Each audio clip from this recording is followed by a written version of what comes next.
Hey! Tambala na! At eto na sila, ang nag-iisang masugid na tagahanga ni Nicole Yala. Chris Chuper! Kasama ang nag-iisang die-hard fan ni Chris Chuper. Nicole Yala! Mula sa Mahiwagang Burnay, ang kwento.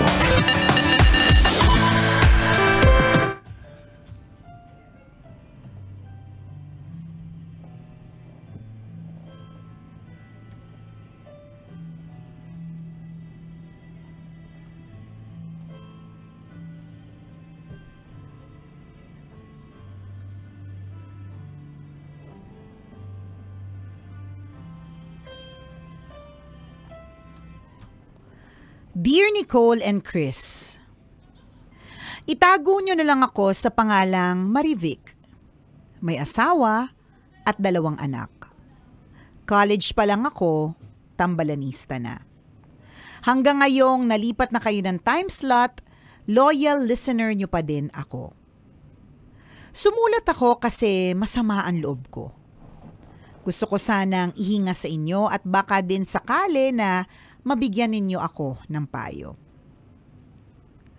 Mula nang ikasal kami ng asawa ko, pumisa na kami sa mga magulang niya.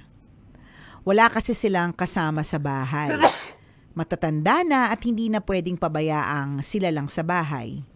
Isa pa, malaki naman yung bahay nila kaya komportable kami. Luma na ang bahay ng asawa ko.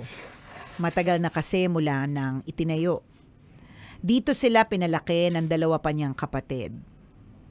Habang tumatagal, dumadami ang kailangang ayusin. May mga kisaming tumutulo, mga pinturang nababakbak, grills na kinakalawang, unti-unting pinagtulungan naming mag-asawa na ipaayos. Sa halip na bumili ng sariling bahay, ginamit namin ang ipon namin para ma-renovate ang unti-unting nabubulok na bahay.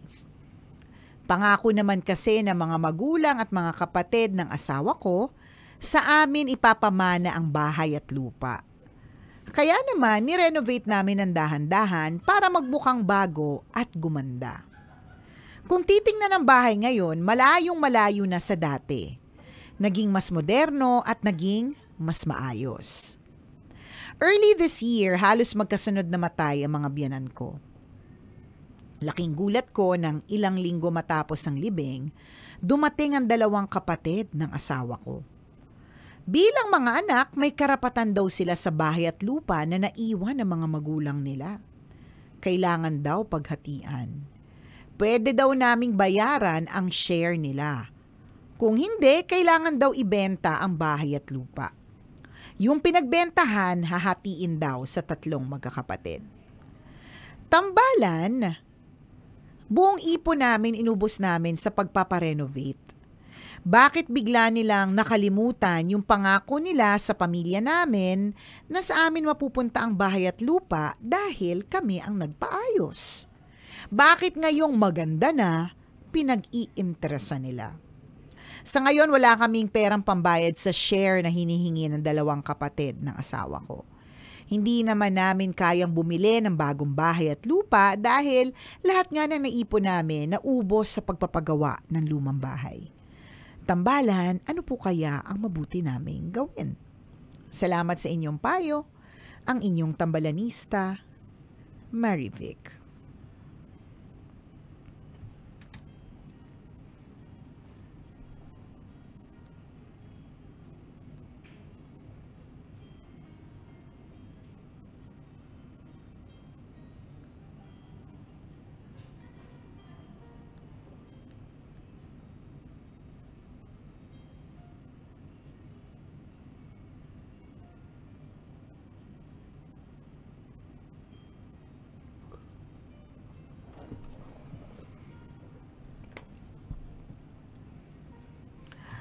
Ang tanong, mahiwagang tanong, meron po bang mga papeles na nagsasabing kayo ang magmamana? Kasi kung usap-usap lang talaga, nako, ang dami ko na pong kilalang pamilya na nagkawatak-watak dahil sa ilang inches ng lupa, 'di ba? Isipin mo, true story, meron akong mga kilala na inches ng lupa. Alam mo yun? 3 inches. Oo. Hindi, mga 10 naman ito. Kasi may sapatos na umano doon 3 inches. Yung pinagawayan nila. Basta inches. Isipin mo, inches. Ilang inches lamang nagkawatak-watak ang pamilya, nagkaroon ng paghiwa-hiwalay, over friendship, over relationship, over wala nang kamag-anak, may mga pabara-barangay pang nalalaman, 'di ba? Nang dahil dun sa ilang inches ng lupa na napag-awayan. So, yan ang mahirap kapag hindi na isusulat. Kung walang as a lawyer for today, kung walang kasulatan, 'di ba, na nagsasabing sa inyo po talaga. So parang mahirap ilaban kapag kwinento lang or sinabi lang, ganun. Lalong-lalo na halimbawa yung mga kapatid na asawa mo nangangailangan din. Oo, alam mo naman kapag matindi ang pangangailangan, hindi mo basta-bastang mababali ang prinsipyo niyan, 'di ba? Maiisip talaga nila, wala namang kayong kasulatan. Wala kayong proof. So I guess itong kwento na ito, it's really more for those people na may mga ganyan ng eksena na ayusin nyo na po bago po mahuli ang lahat. Diba yun yung sinasabi nila, partner, na mas mahirap kapag ka namatay na. Oo, yung kasi mag-aaway, kaya mas mahalaga na ayusin na muna ang pera. Correct. Ayusin na muna kung kanino ang mamamana. Ganun. Last will nyo, ayusin nyo na kung meron man. Hindi naman sa nananakot tayo na o kaya napaka-morbid naman, di ba nga namamatay, may ganito ng pagpapahiwatig, hindi sa ganun. Tulong na po ninyo. Ito hindi natin na iuutos sa mga anak. Kausap na lang natin yung mga magulang na may mga ari-arian. Tulong nyo na po, isa po ito sa mga mapapamana po ninyo sa inyong mga anak. Yung hindi magkakaroon ng samaan ng loob kasi bago pa man kayo pumanaw, naiayos na ang lahat. Totoo yun. Yung may nakakwentuhan ako na sabi nila pag mayaman ka pala talaga at nag-invest ka o nagkaroon ka ng maraming ari-arian, sabi nga nila. Sabi lang naman nila yon, maaaring iba sa pwede nyo sabihin.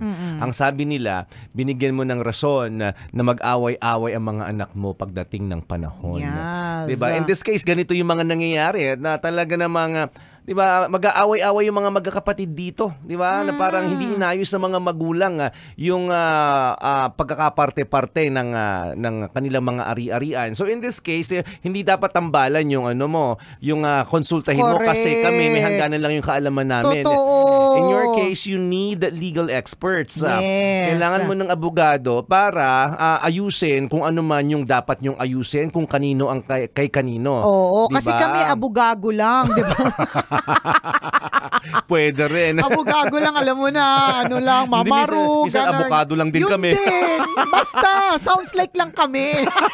Hindi kami yung tunay at legit na makakapagbigay sa'yo na maayos na, I think, di ba, may mga ganyan sa batas, may mga lusot, may mga leeway. I don't know. Hindi namin alam, basta hindi kami talaga ang perfect na tao na pwedeng tanungin. Pero malinaw na may habol talaga yung mga yung mga kapatid ng asawa mo. Oo, yun. Kahit pasabihin na pina-renovate ninyo.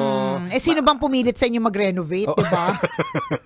Kayo lang naman tong umarte na kinakalawang yung grills namin. Hindi namin nire-renovate. Sige naman sa inyo. Totoo. Kung nag-renta kayo, bakit yung pagkagandahin? Diba?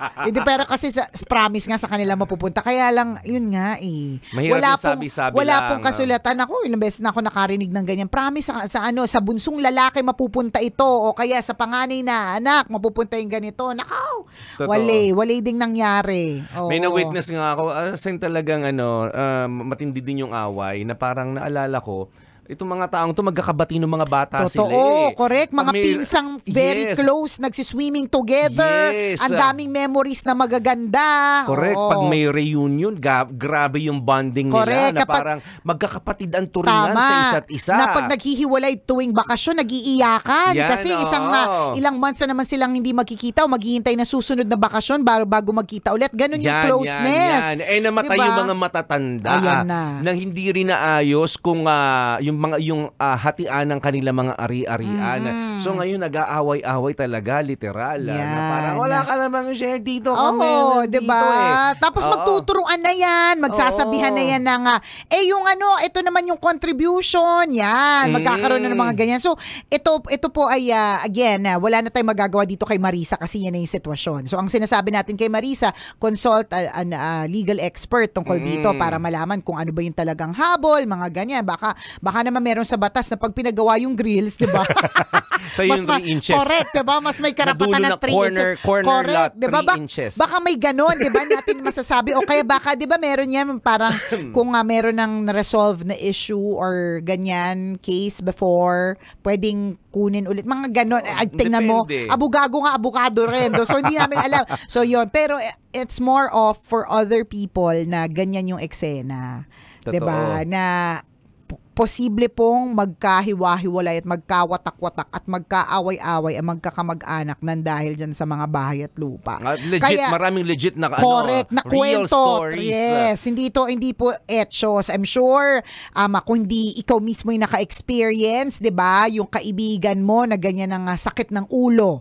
'Di ba? Meron pa mga iba diyan bago mo pa makuha yung lupa, may babayaran na ganito. May mga ganyan real story po 'yan. Kaya ayusin na po yung mga dapat ayusin habang nabubuhay pa yung mga may-ari. Kaya mabuhay ang mga may lupa lamang sa kuko, mabuhay po tayong lahat. Wala po tayong magiging issue. So kung wala kayong mga ari-arian, hindi po para sa inyo ang tambalan segment na ito ngayon, 'di ba? Hindi tayo relate sa mga away-awayan na lupa-lupa na ganyan. Ito ay para doon sa mga magkakamag-anak na dating magkakabate pero nag-aaway-away na ngayon. Yung mga magkakapatid na dating sundo-sundo na talagang hindi kaya magkawatak-watak. Ngayon ready na po sila magkawatak-watak ng dahil sa lupa. Sa social media, kakapost lang ng mga sibling day, sibling love, di ba? Sibling goals. Correct. Nagka-ano-anuan sa 3 inches na lupa, 10 inches na, ay nako. Ganyan. So, kailangan po yan na ayusin na agad. Hindi para sa akin, hindi sa pagiging morbid. Parang katulad lang yan ng pagpe-prepare ng kung saan just in case mamatay, saan ililibing, yung mga ganon. Hindi na siya yung parang grabe naman, buhay pa ako. Iniisip nyo na kung saan nyo ako ilalagay. Hindi na po dapat nanay at tatay, hindi na po dapat ganun yung thinking. Kasi mas mahihirapan po yung mga maiiwan kapag hindi nila alam kung saan kanila ilalagay. Mali mo, balutin ka na lang sa, diba? Sa correct, dahon ng saging. Totoo. Dahon ng gabi. Correct. Kaya ipaanod ka. Hindi yun, parte. Naniisip ko dyan na baka balutin ka sa dyaryo tapos ibenta ka bilang malaking tinapad. Tapos sa amin kako-consult, anong pangalan niya? Marisa. Makita na sa palengke, di ba, china-chop-chop na. Tinapa. Ganon. Wala kaming alam sa batas. Wala. Sa paghahati-hatian ng mga properties. So, kailangan mo ng dito. Hindi tambalan. hindi talaga. Pero real stories at nangyayari po talaga yung mga ganon. Kaya tapos may isa pa partner yung hindi naman dun sa yung mga binabayaran na may mga hindi ka makukuha. Ay, sa abogado na nga lang talaga. Suklian, gano'n. Hindi, merong yung parang kahit na madaming pera yung mga magulang mo o kaya ari-arian, pag hindi yata naayos na sa'yo mapupunta or hindi ka pa legal age, parang may kailangan pang bayaran, mga ganon. So, mamatay ka na nga, magbabayad ka pa? Hindi yung namatay, yung mga magkiklaim. Parang may mga ganon. So see, madami mga ganyan sa abogado po dapat kinokonsult at hindi po sa aming nagmamarunong lamang. Totoo yun. Kaya ako chill lang ako eh. Kasi di ba? I have nothing to lose. Yeah, di ba? Sabi ko kanina, di ba, mabuhay ang mga may lupa sa kuko. So kung ang lupa mo ay lupa lamang sa kuko, chill lang po tayong lahat. Tama. Hindi natin issue talaga ito, 'di ba? Mabuti yung simple-simple lang ang buhay no. Minsan naman nanahimik ka na lang, kala mo walang agawan. Sa payapa ka na mapupunta pero ginagambala ka ng anak mo, ng mga kamag-anak mo na akala mo concerned sa iyo, pero gustong-gusto ka niya nang mamatay kasi gusto niya na makuha yung share niya. Tingnan mo, kung wala kang ari-arian, 'di ba? Paano lang, happy-happy lang kayo, inom-inom lang kayo always, gano'n. Hindi ka pag-iisipan ng painumin na yan, 'di ba? Para mapabilis na. Hindi, makikipag-inuman yan sa'yo kasi trip ka niyang kasama kasi chill lang ang buhay mo, hindi mo kailangan magpamana ng kung ano-ano. Diba? Hindi, pero kung maganda naman din talaga na parang may mga pag-iintrega na eh. Tapos, habang malakas pa, habang nakakapirma pa ng maayos. Correct. Habang nakakausap pa, nakakapagsalaysay pa. Kaya malinaw pa ang takbo ng isip. Correct. Kaya kung halimbawa yung nanay at tatay mo may mga alahas, yan. Alam mo yung mga alahas na yan. Kunyari, mga binili sa Mayat de la Rosa pang jewelry. Yan, yung mga ganyan. Kapag ka nakikita mo na may paborito yung nanay mo na alahas na lagi niyang sinusuot tapos hindi niya na masyado sinusuot ngayon kasi parang hindi na nababagay sa edad. Itago mo na. Umpisahan mo na. Huwag mo nang itago, ipaalam mo na kasi mag-aawayan nyo yan eh. So habang nabubuhay pa, parang klaro na sa magkakapatid na mga babae, binigay na sa akin to ni mama ha. O at ikaw naman mama, ganun ka. Binigay ko na to kay Athena, ganun. May pangalan. May Athena bigla sa storya. Biglang may pangalan Athena. Sabi ni Marisa, sino naman si Athena? Ano baka, tagaw ko na naman ba yan? Hindi. Sa alahas. Pero yung feeling ko yun, kasi mga bahay at lupa yan, mga papel-papel. Pero parang feeling ko yun sa mga alahas, na mga ano lang, yung mga pwede sakto lang. Pwede nang i-entrega. Although, may mga alahas na talagang may mga certificate, yung mga diamonds na kailangan, may mga ganun, diba? Pwede mo na rin umpi-umpisahan. Hindi, ako para sa akin, hindi ito parang, it's not a bad thing. Diba? It's just, inaayos mo lang talaga mga bagay-bagay. So, alam na malapit na po ang weekend. Sa weekend na ito, tingin-tingin na sa jewelry box ng mga magulang. Alin ba dito yung mamanahin? Nililinis mo lang ganun. Correct. Kunyari concern. Ma, pwede bang linisin ko yung cabinet mo. Ma, by the way, ang dami pa palang laman ng jewelry box mo dito. Ganun. Ang ganda nung singsing mo, sinusunod ba ito, ma? Ayan, ganun. Linis-linis, kinakagat-kagat mo na. Yan, ganun. Alin dito yung authentic sa hindi. O di naman kahiramin mo, tapos ipaano mo, ano tawag doon, ipapraise mo, ganon. At alam mo naman ang alahas, tumataas ang value, ang gold ngayon, patas ng patas ang per gram, di ba? So, yan yung mga... Alam yung magawaan yung utak mo? Na-imagine ko na pang telenovela, gano'n. Hindi, yung mga galawan, ang sa akin lang para magkasaysay yung weekend mo. Kailangan pa bang i-memorize yan? Basic! Muli ako po si Nicole Yala. Ako naman si Cambio King Chris Chuper. Na nagpapaalala, walang matatag na relasyon sa malanding na determinasyon. Yun! Kailangan pa bang i-memorize yan? Love Radio Basic!